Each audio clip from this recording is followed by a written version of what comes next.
कैसे हो आप सब। तो चलिए आज हम करने वाले हैं यूरोप में राष्ट्रवाद। जैसा आप देख सकते हैं बोर्ड पर।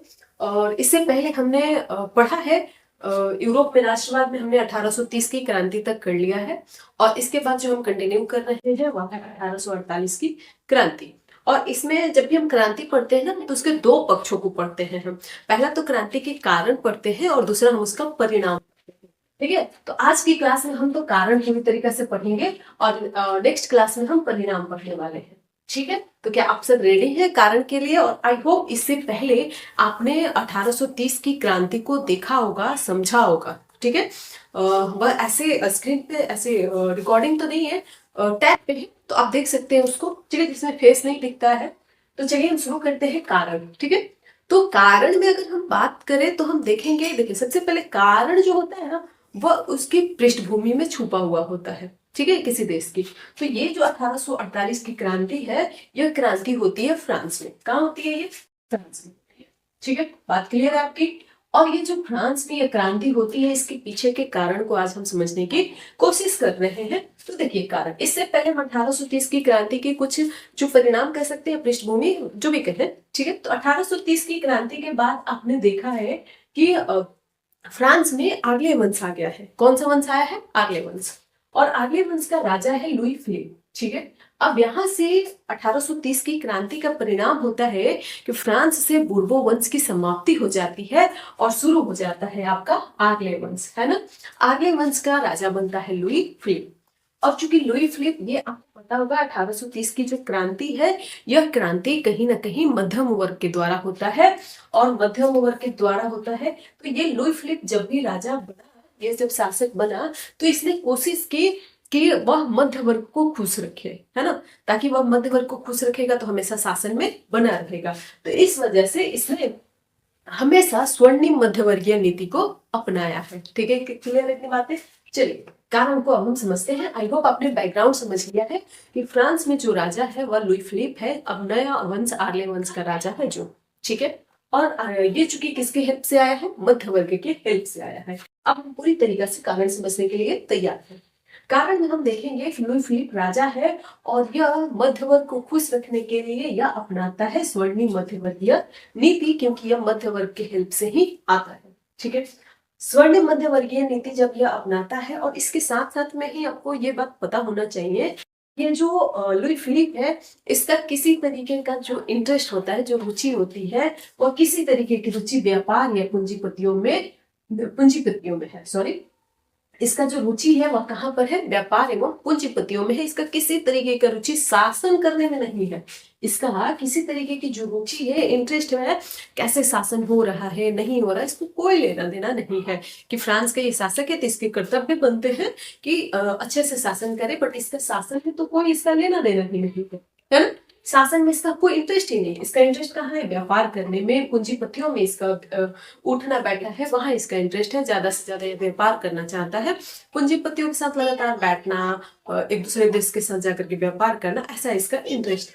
ठीक है, अब इसके बाद होता ये है कि यह एक प्रधानमंत्री नियुक्त करता है कि चलो भाई हम इधर उधर रहेंगे, एक प्रधानमंत्री नियुक्त कर देते हैं जो देख रेख करेगा देश का। ठीक है, तो इसने एक प्रधानमंत्री नियुक्त किया जिसका नाम है जो, क्या नाम है प्रधानमंत्री का? गीजो।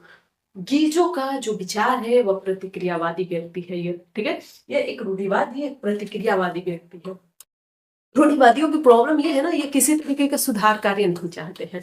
ठीक है, तो यह एक प्रतिक्रियावादी है जिसे यह किसी तरीके का सुधार कार्य ये बिल्कुल नहीं चाहते हैं। तो जब ये सुधार कार्य नहीं चाहते, एक बात बताइए, आप जिस भी घर में रहते हैं, अगर आप वहां कोई किसी तरीके का सुधार कार्य नहीं करिएगा तो क्या वहां कोई परिवर्तन होगा? क्या वहां वो समय के अकॉर्डिंग वहां बदलाव हो सकेंगे? नहीं हो सकेंगे। आप सिंपल सी बात है, घर में ही देख सकते हैं कि अगर सिंपल सी बात है ना कि अगर आप घर में ही किसी तरीके का कभी भी सुधार कार्य नहीं करेंगे, आपका डेवलपमेंट रुक जाएगा, आपका विकास रुक जाएगा।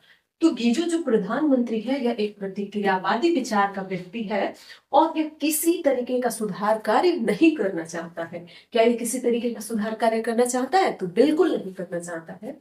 अब सुधार कार्य नहीं करता है और ना ही यह किसी तरीके के विदेश नीति पे ध्यान है इसका, और मतलब किसी काम पे नहीं है, ना विदेश नीति दिख रहा है, ना सैनिक दिख रहा है, ना अपने देश की अर्थव्यवस्था को देख रहा है। और जो जैसा है, जैसे पुरानी व्यवस्था है वैसे की वैसे चल रही है, स्मूथली सब चीज चल रहा है। ठीक है, किसी तरीके का कोई विकास कार्य नहीं हो रहा। एक बात बताओ, आपको टाइम के अकॉर्डिंग अगर आप तकनीकी का आविष्कार नहीं सॉरी तकनीकी का यूज नहीं करेंगे, आप अपने देश में अलग तरीके की नीतियां नहीं बनाएंगे, नियम नहीं बनाएंगे, आप ये देखने की कोशिश नहीं करेंगे कि आखिर हमें किस तरीके के विकास की जरूरत है, तो आपका देश कहीं ना कहीं नीचे चला जाएगा, है ना। तो सेम यही चीज है कि किसी तरीके का सुधार कार्य नहीं करता है और ना ही किसी तरीके से विदेशी नीतियों पर ध्यान देता है। अब विदेशी नीति पे ध्यान नहीं देगा तो बाहर के जो विदेशी कंपनियां हैं, जो देश है, वह आकर के सिंपल सी बात है कि फ्रांस को या किसी भी देश को जहां आप विदेश नीति पे ध्यान नहीं दे रहे, तो बाहर की कंपनियां क्या करती हैं, आकर के वहां अतिक्रमण कर लेती हैं। ठीक है ना, आकर के वहां कब्जा करना धीरे धीरे शुरू कर देती है, पता भी नहीं चलता है और हम कब्जे में आ जाते हैं। तो यही सेम चीज होता है कि ये विदेश नीति पे भी ध्यान नहीं देते, कोई सुधार कार्य नहीं करते हैं, जिससे समाज में क्या होता है, तेजी से, ठीक है, तेजी से वहां भूखमरी चालू हो जाएगी। क्यों भूखमरी चालू होगी भाई, सिंपल सी बात है, ना तो कृषि पे ये ध्यान दे रहे हैं, ना ही व्यापार पे ध्यान दे रहे हैं, किसी काम पे नहीं दे रहे, भूखमरी, और इस वजह से बेरोजगारी यहाँ शुरू हो जाएगा। क्या क्लियर है आपकी बातें, है ना। और एक और चीज है कि अगर आप सुधार कार्य नहीं करिएगा, ठीक है, और आप विदेश नीति पे ध्यान नहीं दीजिएगा, तो जो विदेशी कंपनियां आपके देश में आकर के सामान बेचती हैं, वह मन चाहे अपनी इच्छा के अकॉर्डिंग उसका प्राइस तय कर सकती हैं और ज्यादा से ज्यादा दाम पर उसे बेच सकती हैं। ठीक है, और जो जरूरत की वस्तुएं हैं उसका दाम लगातार क्या होगा, धीरे धीरे बढ़ जाएगा और उसे आम आदमी खरीद नहीं पाएगा, यहाँ तक कि खाने की वस्तु को भी इंसान खरीद नहीं पाएगा। तो वैसे स्थिति में देश में कहीं ना कहीं विरोध का एक ये सारी चीजें कारण बन जाता है। ठीक है, तो भूखमरी और बेरोजगारी यहाँ धीरे धीरे उत्पन्न हो जाएगा और इस वजह से वहां के वादियों द्वारा वहां एक भोज आयोजन किया जाएगा, जिसका नेतृत्व कर रहा है थियर्स नाम का एक सुधारक है।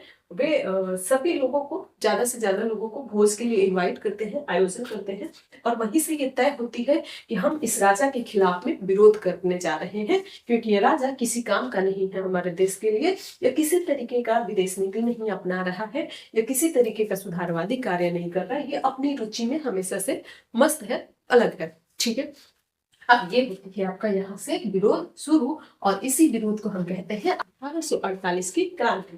क्या कहते हैं इसे, 1848 की क्रांति। एक बार फिर से हम समराइज करेंगे आपके लिए, ताकि आप पूरी बातों को ध्यान से समझ पाएंगे। यूरोप में राष्ट्रवाद में हम पढ़े रहे 1848 की क्रांति, हम देख रहे हैं कारण देखने से पहले हमें 1830 की क्रांति में परिणाम के बारे में थोड़ा देखना होगा कि परिणाम क्या होता है। कि लुई फिलिप बुर्बो वंश की जगह पे लुई फिलिप आर्ले वंश का शासक बन चुका है। आर्ले वंश का शासक जो लुई फिलिप है, फ्रांस का शासक बन चुका है, और ये मध्यवर्गीय की हेल्प से आएगा, इस वजह से स्वर्णिम मध्यवर्गीय नीति अपनाएगा। ठीक है, इसकी रुचि किसमें है, व्यापार एवं वाणिज्य में है, पूंजीपतियों के साथ उठना बैठना है, इसका शासन में किसी तरीके का इंटरेस्ट नहीं है, रत्ती भर भी नहीं है। यह शासन चलाने के लिए प्रधानमंत्री नियुक्त करता है, जिसका नाम गीजो है। गीजो एक प्रतिक्रियावादी रूढ़िवादी व्यक्ति है, यह समाज में किसी तरीके का सुधार का कार्य नहीं करता है, और नहीं करने से वहां पे क्या होता है, और न ही विदेश नीति पर ध्यान देता है, जिससे बाहर से आने वाली वस्तुएं लगातार बढ़ती जाएगी। सुधार कार्य नहीं करने से कृषि किसानों की स्थिति लगातार बिगड़ती जाएगी, और जिस वजह से यहाँ भूखमरी और बेरोजगारी आएगी, और ये भूखमरी बेरोजगारी के कारण वहां सुधारवादियों द्वारा थियर्स के नेतृत्व में वहां एक भोज आयोजन किया जाएगा, और जहां पर यह तय किया जाएगा कि हम इस राजा के लिए में क्या करने जा रहे हैं, क्रांति करने जा रहे हैं। और ये होती है पूरी आपकी 1848 की क्रांति। और नेक्स्ट वीडियो में हम पढ़ने वाले हैं 1848 की क्रांति के परिणाम, जो काफी इंपॉर्टेंट होने वाला है।